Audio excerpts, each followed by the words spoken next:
इसको कर दो हेलो। भैया बोलना नहीं कोई प्लीज, सब तो वीडियो खराब। आज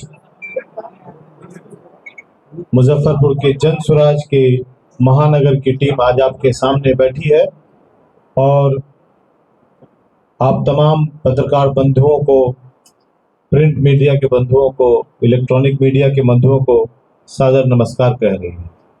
आपका अभिवादन है कि आज आप लोग इस प्रेस कॉन्फ्रेंस में आए हैं और आज के प्रेस कॉन्फ्रेंस का उद्देश्य है, जैसा कि हमारे महानगर अध्यक्ष श्री उपेंद्र शाह जी ने बताया कि कल 9 तारीख को जन स्वराज पार्टी के तरफ से आधिकारिक सूचना 51 उम्मीदवारों की कल निर्गत की गई है और उसमें आपके शहर 94 विधानसभा में हमारा नाम जो है उस उम्मीदवार के लिस्ट में है। तो उसी संदर्भ में आज की मीटिंग, आज का जो प्रेस कॉन्फ्रेंस है वो बुलाया गया है और इस प्रेस कॉन्फ्रेंस के तहत के माध्यम से और आप लोगों के मजबूत सहयोग से मुजफ्फरपुर के तमाम आम आवाम तक ये खबर हम लोग पहुंचाना चाहते हैं कि मुजफ्फरपुर में इस बार जन स्वराज अपनी मजबूत दावेदारी के साथ उतर रही है और व्यवस्था परिवर्तन के लिए पुरजोर कोशिश कर रही है। जैसा कि पहले भी कहा जा चुका है कि जन स्वराज एक पार्टी नहीं बल्कि एक अभियान है व्यवस्था परिवर्तन के लिए, और जिन जिन बातों से आदरणीय प्रशांत किशोर जी ने आप लोगों के बीच में अपने समक्ष रखा, आप लोगों के समक्ष रखा है, उनमें से एक ही था कि सबसे पहले पार्टी की सूची, उम्मीदवारों की सूची जारी की जाएगी। तो 51 की सूची कल जारी कर दी गई और इसी क्रम में आज जन स्वराज पार्टी जो है पूरी मजबूती के साथ चुनाव की प्रक्रिया में उतर चुकी है और व्यवस्था परिवर्तन, बिहार के भविष्य के नवनिर्माण, बिहार के भविष्य की चिंता करते हुए बिहार के बच्चों के लिए इस बार वोट मांग रही है ताकि 2025 वो परिवर्तन का साल हो जहां पारंपरिक राजनीतिक व्यवस्था से हटकर एक नई राजनीतिक व्यवस्था की ओर हम लोग आगे बढ़ें, जहां युवाओं को मौका मिले और युवा वर्ग जो है राजनीति में अब आगे आए। इसी विचार के साथ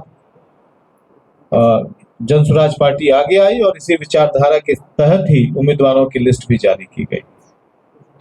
आपका सवाल बहुत स्वागत योग्य होगा। हम जन स्वराज जनवीर हैं, हम जनता की आवाज हैं, हम आम जनता हैं, इसलिए हम जनवीर हैं। हम जनता की आवाज को आगे ले जाएंगे, इसलिए जनता हमारे साथ रहेगी। सर लेकिन आपकी पार्टी का निशाना जो है, आपका परसेप्शन है कि वो एनडीए निशाना है, निशाना तो हमारा जनता, निशाना तो हमारी जनता है जिनकी दुर्गति जो पिछले 35 सालों से राजनीतिक पार्टियों ने की है। तो इस दुर्गति से निकालने का प्रयास ही जन स्वराज है, इसलिए निशाना दोनों है। चाहे हर वो लोग हैं जिन्होंने बिहार को इस हालत तक पहुंचा दी। इस्तीफा दिया, उसके बाद हम लोगों के व्हाट्सएप पे वो एक माफ़ी भी चल रही है। तो अभी इस परिस्थिति थोड़ा असमंजस की है कि इस्तीफा दिया है, कुछ आरोप भी लगे हैं, लेकिन अब जो सच्चाई है वो पार्टी के हाईकमान तक पहुंची होगी। हम लोग उसके बारे में बहुत ज़्यादा जानकारी नहीं रखते। संगठन आपके सामने बैठी है, आप संगठन को देखें। हमारे साथ हमारे बुजुर्ग साथी जो संभावित प्रत्याशी थे, श्री विश्वजीत जी, सैयद माजिद हुसैन साहब, ये हम 3 अभी यहाँ हैं। एक दिलीप गुप्ता जी थे जो अभी पटना में है। तो हम लोग सब हैं और महानगर के अध्यक्ष श्री उमेश कुमार शाह जी, सांगठनिक महासचिव इंजीनियर प्रीतेश प्रताप सिंह जी, विधानसभा प्रभारी रहे अरविंद पांडे जी, डॉक्टर आनंद गुप्ता जी, हमारे युवा साथी संदीप कमल जी, महिला अध्यक्ष प्रिया श्रीवास्तव जी, राहुल जी, सब लोग हैं यहाँ पे। तो पार्टी को लेके बहुत बड़ा, देखिए आप इस बात को समझिए कि एक नई राजनीतिक परिपाटी है। आज तक आप लोग कभी ऐसी व्यवस्था देखे नहीं होंगे जहां संभावित प्रत्याशियों से एक फॉर्म के द्वारा, शुरू में गूगल फॉर्म, बाद में एक मतलब ऑफलाइन फॉर्म के द्वारा आप एक बजाते पार्टी के कार्यकर्ताओं के बीच में उसको डिस्ट्रीब्यूशन किया गया, उसका प्रचार किया गया। मतलब ये कि कोई आम आवाम, कोई जन स्वराज पार्टी से जुड़ा हुआ साधारण कार्यकर्ता भी अगर अपना फॉर्म भरता है तो उसको एक मौका है राजनीतिक सीढ़ी पर आगे बढ़ने का। तो एक नई परिपाटी है, इससे पहले कभी हुआ नहीं। पार्टियां ऊपर से चुनती हैं, बंद कमरे में चुनती हैं, एप्लीकेशन तो नहीं लिया जाता। और एप्लीकेशन आपको इसी बार दिखा जहां लोगों ने अपना एप्लीकेशन भरा, ऑनलाइन और ऑफलाइन भरा, अपना पूरा बायोडाटा भरा, उनकी पूरी प्रक्रिया में उनकी जांच पड़ताल हुई, उनको जमीन पर उतारा गया, तरह तरह की कार्रवाई की गई और उस कार्रवाई के बाद काफी मनन चिंतन और अलग अलग सांगठनिक व्यवस्था के तहत उनकी परीक्षा के बाद ही किसी उम्मीदवार की चुना गया। तो आप समझिए कि एक नई परिपाटी है। जब आप कोई किसी तरह का कोई नौकरी लेना चाहते हैं, चाहे वो शिक्षक की नौकरी लेना चाहते हो, चाहे वो आप प्रोफेसर की नौकरी लेना चाहते हो, चाहे डॉक्टर की नौकरी लेना चाहते हो, कुछ तो परीक्षा देते हैं, नामांकन कोई तो परीक्षा देते हैं ना। तो जब आप विधायक बनना चाहते हैं तो कुछ तो परीक्षा दीजिए। तो ये एक नई परिपाटी है और इस परिपाटी को हम समझते हैं कि स्वागत योग्य परिपाटी है और हम समझते हैं कि अन्य पार्टियां भी अब उसको कॉपी कर रही हैं। और जहां तक आपका रहा 20 रुपए का बात, तो वो परिवार लाभ कार्ड है जिसमें जो बिल्कुल ही मुफ्त है। परिवार लाभ कार्ड का जो हम लोगों ने एक आह्वान किया था, वो आह्वान बिल्कुल ही मुफ्त है। लेकिन हम लोगों का ये प्रयास था कि जो लोग परिवार लाभ कार्ड ले वो पहले जन स्वराज के प्राथमिक सदस्य बन जाए और प्राथमिक सदस्य बनने के लिए 10 रुपए का रसीद उनको दिया गया। तो 20 रुपया किसी ने नहीं लिया, 10 रुपए का रसीद दिया गया। परिवार लाभ कार्ड बिल्कुल मुफ्त था। इससे पहले तो आपने देखा ही नहीं होगा कि कोई नेता जो है गांव गांव घूम रहा है। तो नई चीज देख रहे हैं ना आप। तो नई चीज अगर आप देख रहे हैं तो आप इस बार इस बवंडर को, इस परिवर्तन की आंधी को भी देखिएगा। 94 विधानसभा में इस बार इतिहास लिखी जाएगी। आपका चुनाव क्षेत्र में जाएंगे, सबसे बड़ा मुद्दा क्या होगा? मुजफ्फरपुर या 94 विधानसभा का सबसे बड़ा मुद्दा जो है, यहाँ पे आम जनजीवन की रोजमर्रा की किचकिच, रोजमर्रा की परेशानी ही सबसे बड़ा मुद्दा है। जहाँ आप जाम की समस्या, काम की समस्या और दाम की समस्या से रोज पीड़ित हो रहे हैं। जाम की समस्या, आप यहाँ से गमपुरा जाएंगे तो 1.5 से 2 घंटे लगेंगे। सर, आपका चुनाव चिन्ह बस्ता मिला है, इस चुनाव चिन्ह के विषय में कुछ कहना चाहिए? स्कूल का बैग यानी कि स्कूल का बस्ता, ये एक डिमांड करके मांग कर लिया गया है चुनाव आयोग से और ये हमारी भावना को दर्शाता है, जन स्वराज की भावना को दर्शाता है कि कैसे हम शिक्षा को प्राथमिकता देते हैं।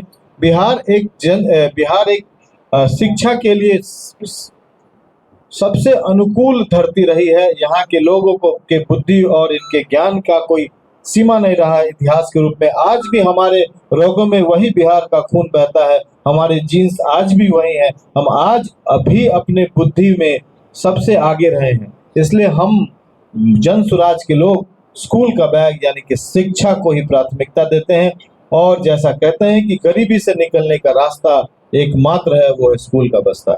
नामांकन की प्रक्रिया शुरू हो गई है और एक बड़े नेता ने भी ले लिया है, एक बड़े नेता के पुत्र ने भी ले लिया है। तो लग रहा है कि परिवारवाद भी फिर हावी हो जाएगा नगर विधानसभा में। अब अन्य पार्टियों में क्या हो रहा है उसके लिए न हम लोग जवाबदेह हैं न जिम्मेदार हैं। तो आप अन्य पार्टियों से ये सवाल पूछिए उनके कैसे पाटेंगे ये बात? नहीं, मुझे क्या पाटना है, मैं तो आम आदमी हूँ, आम आदमी के बीच का इंसान हूँ। जनता के सहारे आगे बढ़ूंगा। जनता मुझे प्रेम करती है, मेरा सहयोग करेगी और मुझे वोट भी देगी। सामने से कौन आ रहा है इसका कोई सवाल ही नहीं। हमने कल भी कहा और आज भी कहता हूँ कि हाथी घोड़ा पालकी और जय कन्हैया लाल की। सोशल मीडिया प्लेटफॉर्मों के मैंने आपको पहले भी कहा ना कि ये किसी की ए या बी टीम नहीं है या सी टीम नहीं है, ये जनता की टीम है। क्योंकि जनता के बीच के लोगों को मत कर आगे निकाला जा रहा है, ये इतिहास दोहराया जा रहा है और इस इतिहास का जो फल होगा वो बहुत मीठा होगा। हम किसी के A B C D team नहीं है, हम अपने लोगों की टीम है और अपने लोगों के बीच में ही जाए। सर प्रशांत नामांकन कब हो जाए? कि वो जनता के लिए ठीक है। इसका जवाब उन्होंने शाहरुख खान से बहुत बढ़िया जवाब दिया था कि शाहरुख खान जो है वो फौजी सीरियल से शुरू हुए थे और आज वो अपना एक प्रोडक्शन हाउस बनाकर आज नामचीन कलाकार हैं, इस देश के सबसे अव्वल कलाकार हैं। तो उनका रास्ता जरूर टेढ़ा मेढ़ा रहा और आज वो अपने जज्बात और अपने टैलेंट के सहारे सबसे ऊंचे पायदान पर हैं। और उसी पर उन्होंने कंपेयर किया था अभिषेक बच्चन से, जहां उन्होंने तय किया था कि मैं सबसे बड़े प्रोडक्शन हाउस से ही शुरू करूंगा। तो आप कंपेयर कर लीजिए शाहरुख खान को प्रशांत किशोर जी से और आप उनको देखिए, उन्होंने जो भी काम अपने हाथ में लिया उसको पूरे जज्बात के साथ उसको पूरा किया और कई जगहों पे उन्होंने सफलता दर्ज की। तो एक बिहार का बच्चा दूसरे राज्य में जाकर दूसरे राज्य की सरकार को बनाता है, देश की सरकार को बनाता है, ये गर्व की बात है ना। और वही बच्चा अगर बिहार की बदहाली को दूर करने का प्रयास कर रहा है तो समर्थन अपने आप ना आएगा जी। टिकट मिलने के कब नामांकन करने जा रहे हैं? नामांकन की प्रक्रिया में हम लोग हैं, उसका कई एक स्टेप्स है। जैसे ही हम लोग निर्णय पे आएंगे, हमारी टीम आज बैठेगी, हम लोग उनके साथ बात विचार करेंगे और आप सबों को सूचना देंगे आप ही के माध्यम से और प्रिंट मीडिया के माध्यम से कि हमारा नामांकन की तिथि और समय क्या रहेगा। टिकट मिलने के बाद डॉक्टर के दास मरीज को देखेंगे या शहर की जनता को देखेंगे? जी, टिकट मिलने के बाद डॉक्टर के दास मरीज को देखेंगे या शहर की जनता को देखेंगे? मरीज तो पूरी मुजफ्फरपुर की जनता ही है। इस दुर्दशा में जो जी रहा है मुजफ्फरपुर में, वो तो मरीज ही ना है जी। आज नहीं है कल हो जाएगा। तो आप समझिए ना, आप समझिए कि मरीज तो आज नहीं तो कल मरीज तो होना ही है सबको। इसलिए अच्छा है कि जनता पहले ही डॉक्टर को मैदान में उतार दे ताकि उनको मरीज बनने का मौका ना मिले।